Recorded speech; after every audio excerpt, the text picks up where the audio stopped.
Solid mechanics, ठीक है।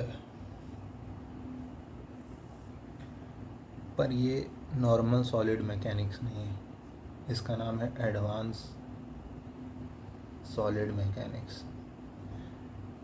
Solid mechanics तो थर्ड सेमेस्टर में भी पढ़ते हैं जनरली। अब बाकी कॉलेजेस में कब पढ़ते हैं मेरे को आइडिया नहीं है एग्जैक्टली, लेकिन मैक्सिमम कॉलेज में इसको थर्ड सेमेस्टर में पढ़ाया जाता है। वो होता है सॉलिड मैकेनिक्स, ठीक है, या स्ट्रेंथ ऑफ मटेरियल्स। ये क्या है, एडवांस वर्जन है जो कि पढ़ाया नहीं जाता है कॉलेजेस में बीटेक लेवल पे। जब आप डिज़ाइन सब्जेक्ट को चुनते हो मास्टर्स के लिए, ठीक है, एमटेक में डिज़ाइन सब्जेक्ट को चुनते हैं तो आप फर्स्ट सेमेस्टर में ये सब्जेक्ट पढ़ाया जाता है।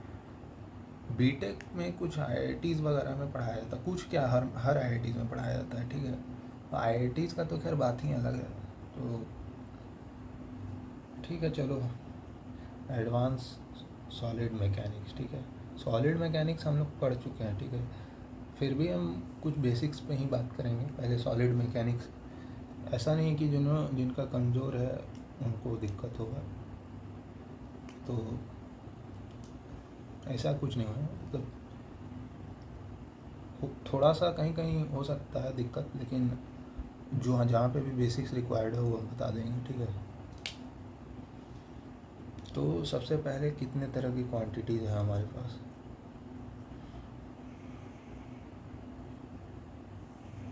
और कुछ कुछ जगह मैथमेटिकल टर्म्स, अच्छा रुको, वो अपने आप आएगा तो पता चल जाएगा, ठीक है। क्वांटिटीज़ हम लोग के पास 3 है, ठीक है।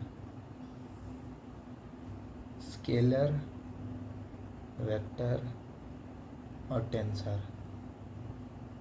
इन दोनों का नाम सब कोई सुन के रखा है, ठीक है। स्केलर जिसके पास मैग्नीट्यूड, वेक्टर जिसके पास मैग्नीट्यूड प्लस डायरेक्शन, और एक नया क्वांटिटी है टेंसर जो कि जेनरिक है, ठीक है। जेनरिक मतलब कि एक जनरल टर्म है, ठीक है। हम हर स्केलर को टेंसर कह सकते हैं जैसे मास, वॉल्यूम सब टेंसर है। हर वेक्टर को टेंसर कह सकते हैं, ठीक है। हाँ, वो अलग बात है कि जो स्केलर है वो जीरो ऑर्डर का टेंसर है, ठीक है, और वेक्टर फर्स्ट ऑर्डर का टेंसर है, ठीक है। तो टेंसर एक जनरल टर्म है, ठीक है। अभी जो हम लोग स्ट्रेस पढ़ेंगे वो सेकेंड ऑर्डर टेंसर होगा, ठीक है। टेंसर में बहुत सारे एग्जांपल्स हैं। Piezo electric effect is a example of tensor quantity. Electric current भी टेंसर है, ठीक है। बहुत सारे ऐसे क्वांटिटीज़ हैं। अभी फ़िलहाल मेरे को जो चीज़ जिस क्वांटिटी पे फोकस करना है दैट इज़ स्ट्रेस। तो पहले तो हमको ये क्वांटिटीज़ का क्लैरिटी हो गया, ठीक है। अब देखो, इसमें ज़्यादा अभी हम लोग को टेंसर अलजेब्रा वगैरह भी होता है, ठीक है। टेंसर के कुछ अलजेब्राज होते हैं, वेक्टर का जैसे अलजेब्रा होता है, जैसे टेंसर का भी अलजेब्रा है। इसमें ज़्यादा अभी हम लोग दिमाग नहीं लगाएंगे, ठीक है। जहाँ ज़रूरत होगा वहाँ बता दिया जाएगा, ठीक। अब जैसा कि सब्जेक्ट का नाम ही है solid mechanics, solid plus mechanics, ठीक है। मैकेनिक्स होता क्या है, पहली बात तो साइंस का वो ब्रांच जो फोर्सेस पे डील करता है और उन फोर्सेस के कारण बॉडी में क्या हो रहा है उस पर डील करता है, ठीक। अब मैकेनिक्स भी बहुत तरह के होते हैं।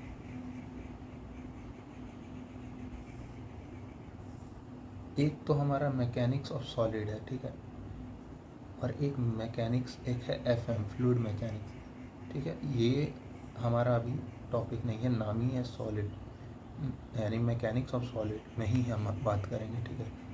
अब देखो, मैकेनिक्स ऑफ सॉलिड भी फर्दर दो चीज़ में क्लासिफाइड है, मैकेनिक्स ऑफ रिजिड बॉडी और मैकेनिक्स ऑफ डिफॉर्मेबल बॉडी, ठीक है, जिसको कि हम लोग इंजीनियरिंग मैकेनिक्स कहते हैं, ठीक है। ये इसका नाम होता है मैकेनिक्स ऑफ डिफॉर्मेबल बॉडी का नाम होता है स्ट्रेंथ ऑफ मटेरियल्स, ठीक है। तो इंजीनियरिंग मैकेनिक्स हमें नहीं पढ़ना है, तो उसमें हम लोग मान के चलते हैं कि जो बॉडी होता है वो रिजिड होता है। हालांकि ऐसा कुछ है नहीं कि रिजिड, दुनिया में हर बॉडी में डिफॉर्मेशंस होगा, पर एजम्पशन लेते हैं कि हाँ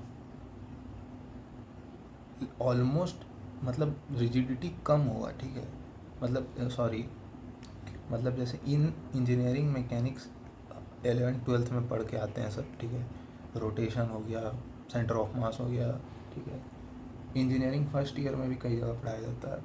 पर हाँ, तो उसमें हम लोग का एजम्पशन रहता है कि भाई दो पार्टिकल के बीच का दूरी कभी चेंज नहीं होता है।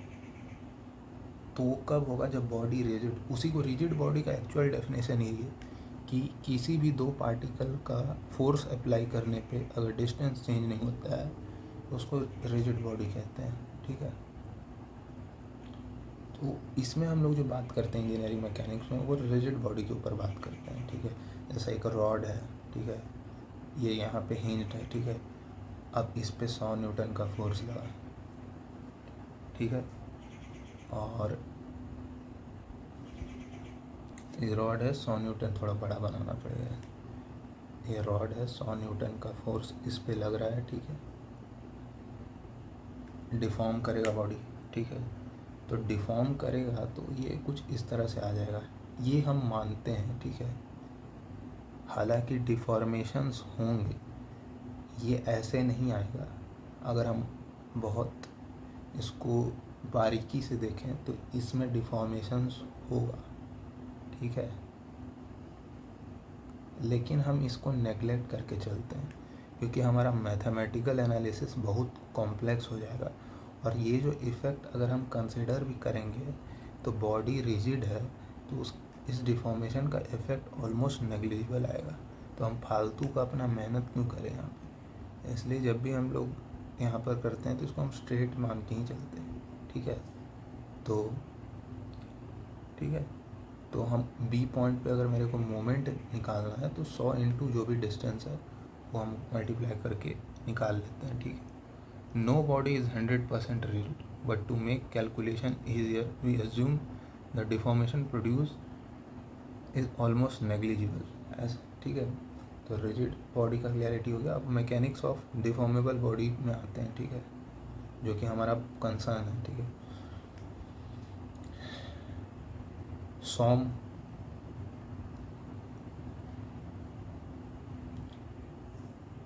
ठीक है, तो इसमें मेरा सबसे पहला टर्म आता है स्ट्रेस, ठीक है। Stress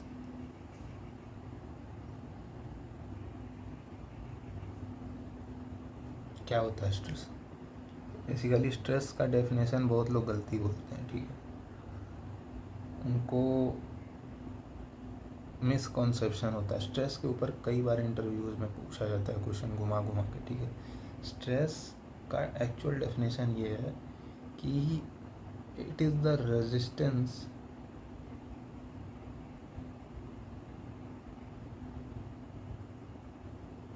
offered by a body on application of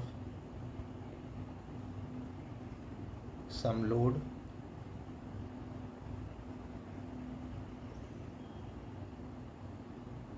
per unit area।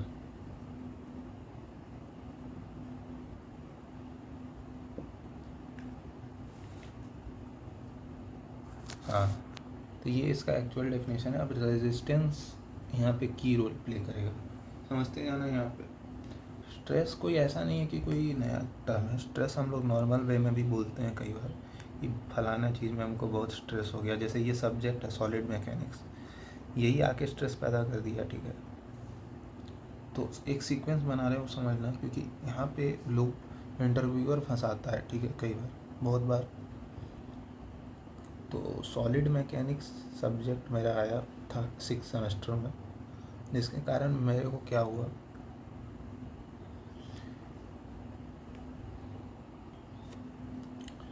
ये सॉलिड मैकेनिक्स सब्जेक्ट आया, ये मेरा लोड का काम किया, ठीक है, मेरे ऊपर लोड दिया गया, ठीक है।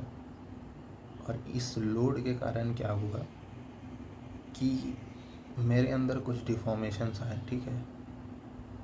डिफॉर्मेशन किस सेंस में कि हमको रिसोर्सेस तलाशने में दिक्कत हो रहा है कि कहाँ से पढ़ें, क्या पढ़ें। मतलब हमको क्लियरिटी नहीं मिल रहा है कि इसको कैसे पढ़ा जाए, ठीक है। तो यहाँ डिफॉर्मेशन आया, ठीक।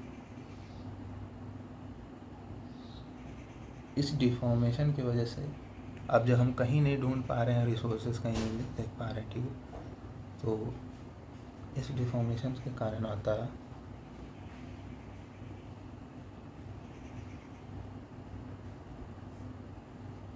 तनाव, ठीक है। तो सीक्वेंस समझना, पहले लोड आया, फिर डिफॉर्मेशन आया, फिर तनाव आया। अब ये तो खैर नॉर्मल भाषा में हम लोग समझे कि पहले हमको लोड दिया गया इस सब्जेक्ट के थ्रू, फिर इसके रिसोर्स को ढूंढने में हमको तकलीफ़ हुआ, तो मेरे लिए डिफॉर्मेशन है। उस डिफॉर्मेशन के कारण मेरे अंदर स्ट्रेस पैदा हुआ, ठीक है। एक्चुअल में क्या है कि सबसे पहले लोड आएगा, ठीक है। लोड के कारण डिफॉर्मेशन आएगा। डिफॉर्मेशन कहने का मतलब स्ट्रेन आएगा, और स्ट्रेन के बाद स्ट्रेस आएगा। So now the interviewer will ask you when you have done the tensile testing in your laboratory. Universal testing machine में हम लोग जो टेंसाइल टेस्ट करते हैं, तो हम लोग किसके किसके बीच का ग्राफ बनाते हैं, लोड वर्सेस डिफ्लेक्शन का। फॉर डक्टाइल मटेरियल मान लेते हैं, ऐसा कुछ ग्राफ बना हमारे ऊपर, तो ही विल आस्क यू कि लोड डिफ्लेक्शन डायग्राम, ओके। तो इसमें मेरे को बताओ कि इनपुट क्या है, आउटपुट क्या है। तो लोड इनपुट है मेरा, ठीक है। पहले तो लोड आएगा ना, लोड के बाद डिफ्लेक्शन आएगा। बिना लोड के कैसे डिफ्लेक्शन आएगा?